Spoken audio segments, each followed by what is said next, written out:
the beginning of my junior season, I started out the year with a 12 ERA. I blew a save. I got crushed in a midweek. And that following weekend, I got benched against the one team in our conference that I was dying to pitch against.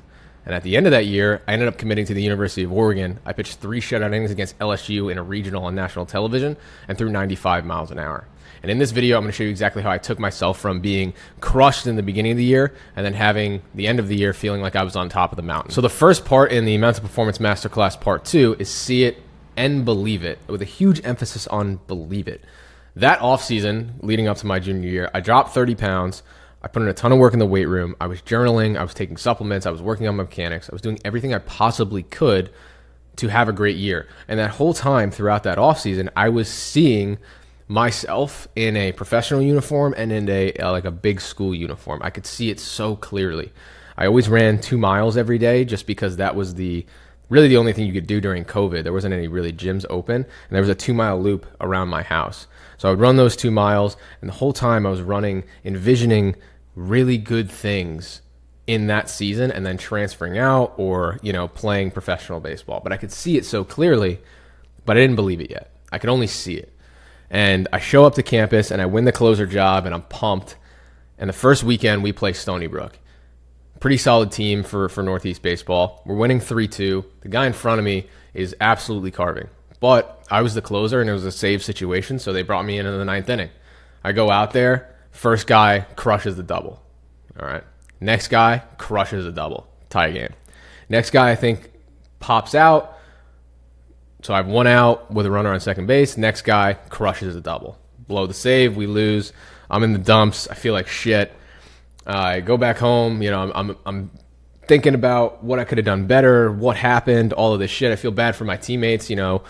Everybody played really well, and then I blew it.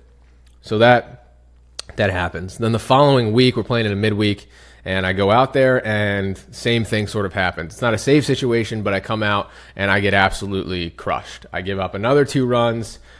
I don't know what's going on. I had a great fall. I had a great winter, and now I'm sitting there with a 12 ERA, and I put in an absolute ton of work this offseason, and I just got kicked in the mouth with a 12 ERA, and I'm like calling my friends from back home, calling my family, like, I don't know what's wrong with me. I don't know why I can't get guys out. I don't know what's going on. And I was like, but I got to try to figure out something. I can't just it can't get any worse, right? So I asked my coach, like, hey, can I pitch in the midweek that we have for like an inter squad? And he was like, yeah, absolutely. Pitching that midweek, I'm doing all right, and I end up getting crushed again. And I actually hear one of my teammates in the dugout go, does Sabia suck now? And I remember hearing that so clearly and thinking in my head on the mound, dude, maybe. I don't even know what's going on. We play Sacred Heart that next weekend, which for me was the one school that I was allegedly going to get an offer from in high school, and it never happened. So I had kind of a personal vendetta with them. And I was pumped for that series. Obviously, I'm sitting at a 12 ERA, but I was still kind of expecting to throw, even if it was in a non-high leverage situation. I probably lost the closer job at this point. And I got benched the whole weekend. And I'm just sitting there fuming. And not fuming that the coaching staff is fucking me over or anything like that. I'm fuming because I know that the reason I'm in this position is because of myself and something I'm not doing properly. So I'm pissed. And then that series ends, and then we play UConn in the midweek next week, which is the biggest series for us, right? They're the big school in Connecticut. They just opened a brand new field. It was sick. I pitched against UConn, and I wasn't expecting to go in early in the game, and I ended up going in the second inning, which was completely not expected, right?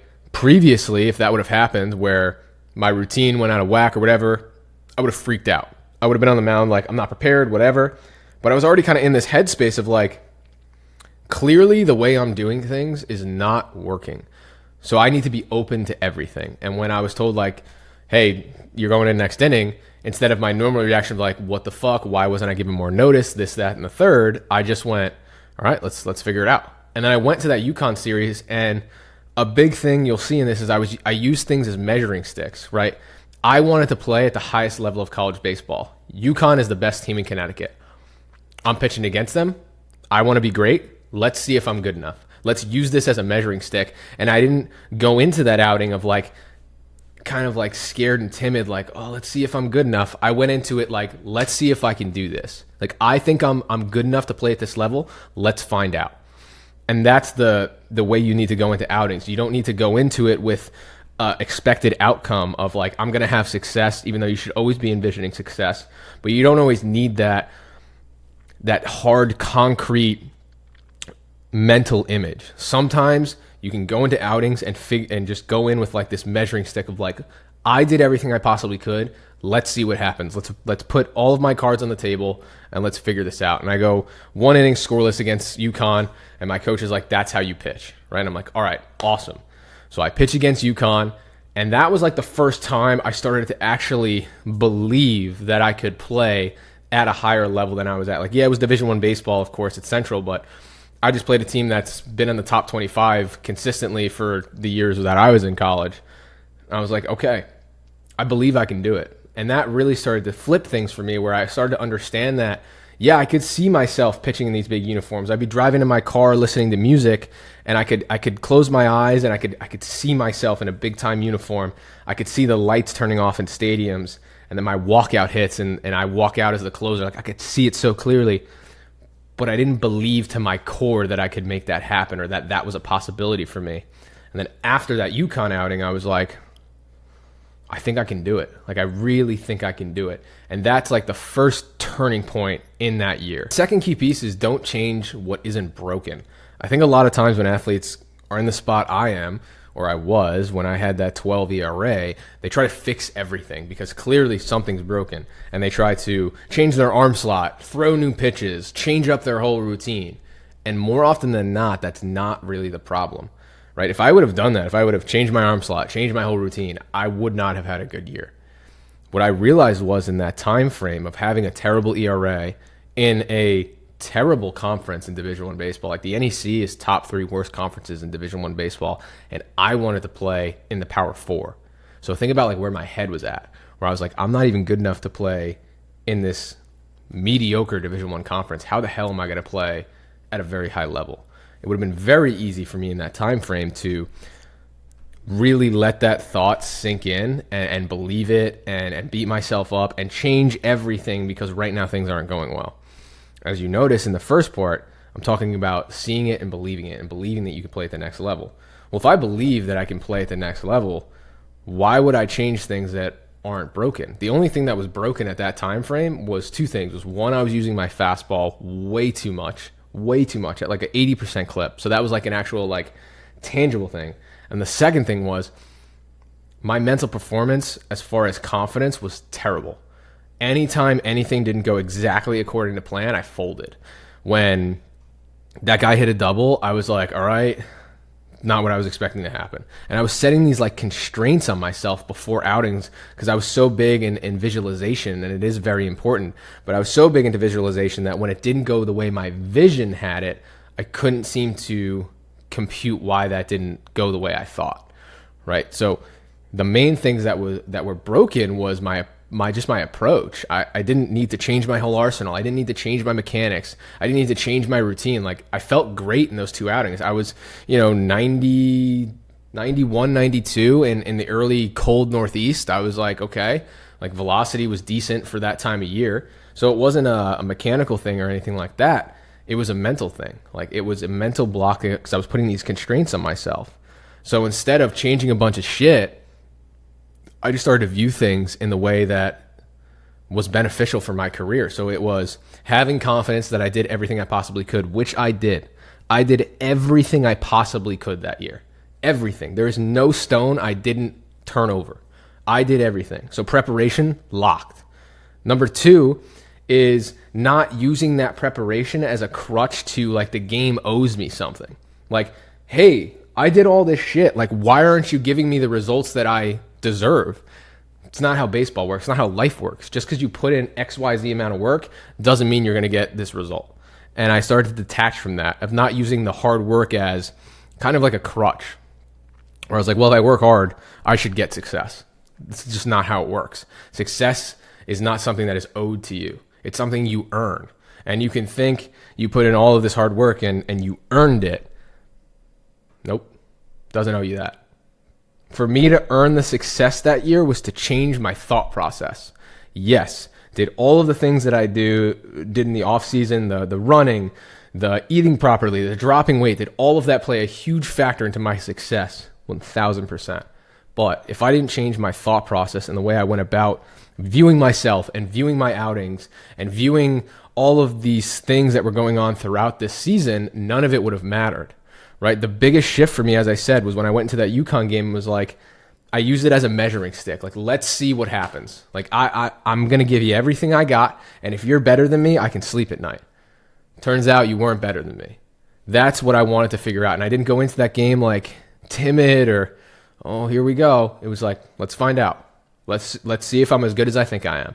And that game really shifted things for me.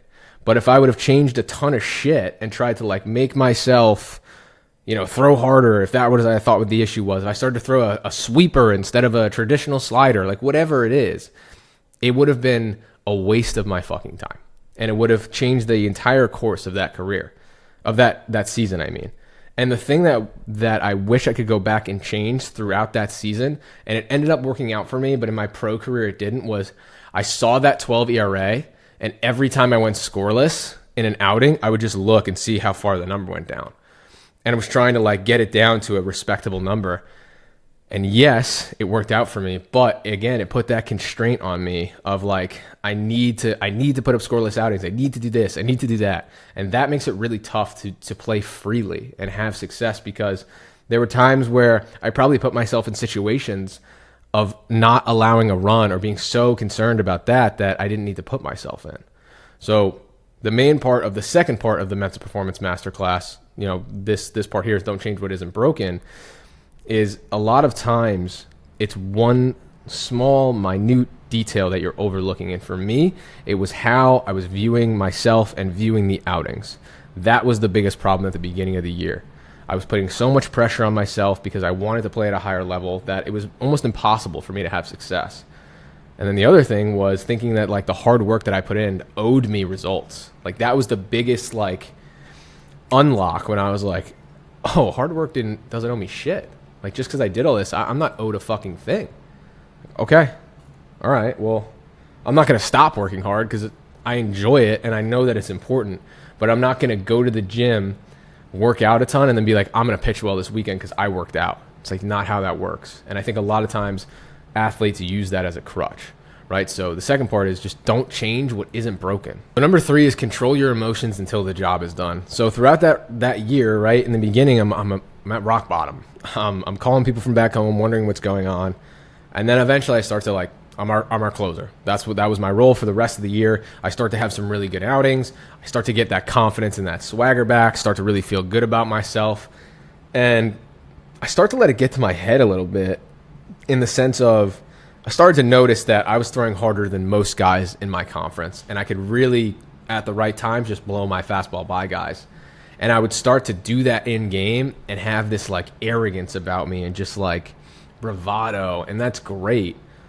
However, I would do it in the middle of my outings. I would get like super emotional and jacked up and screaming in my own dugout and all this shit. And then I'd go out there for the next inning and I'd be flat. I'd give up a run or two. I would just expend all of my emotions. So the biggest thing I learned throughout this time frame was to control my emotions until my job was finished. And even like in the beginning of the games, like I was our closer, so I wouldn't pitch till the 7th, 8th, or 9th inning. I couldn't be this like huge cheerleader in our dugout screaming and yelling at everything, because it was just my emotions were going to be expended. So I was more reserved in the dugout, still cheering on my teammates, but I wasn't the big rah-rah guy.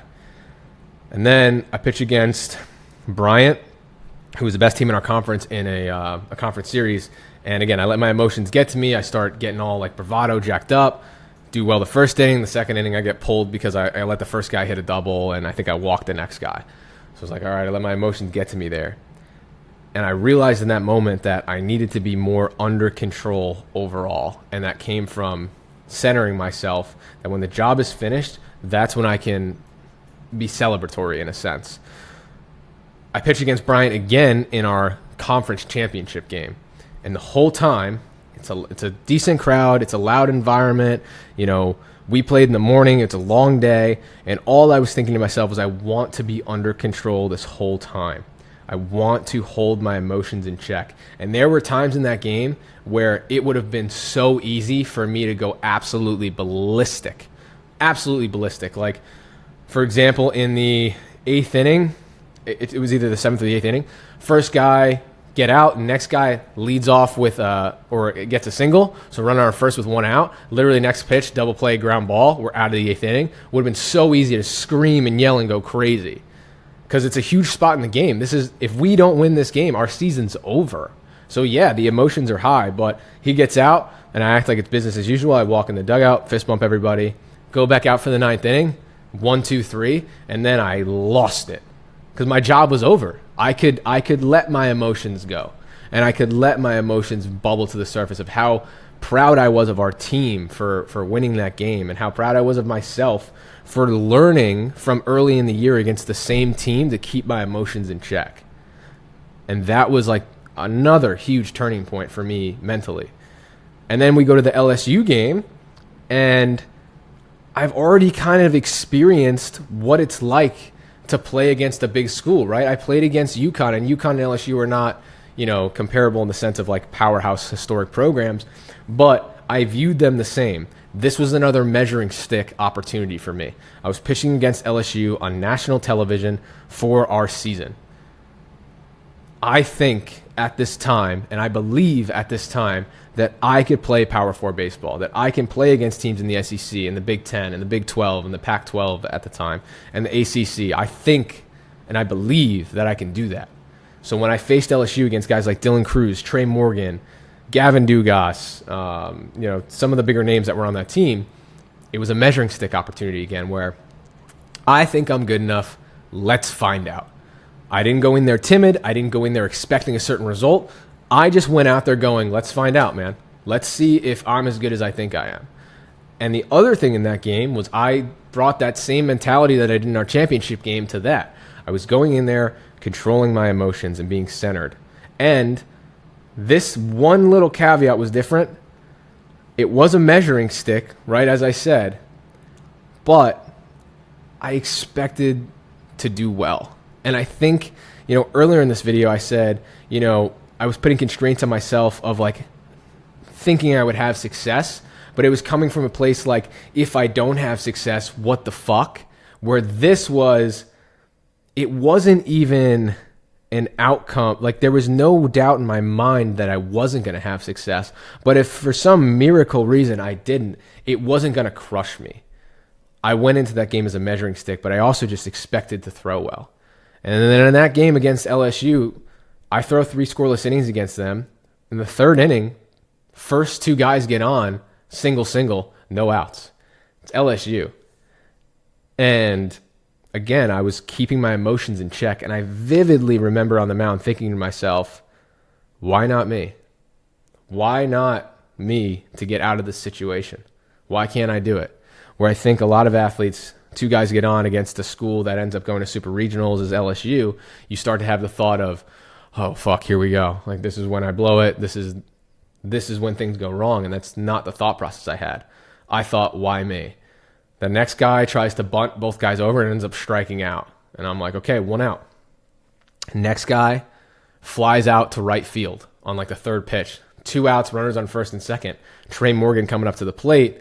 And my thought process was, wow, this is going to be crazy when I get out of this.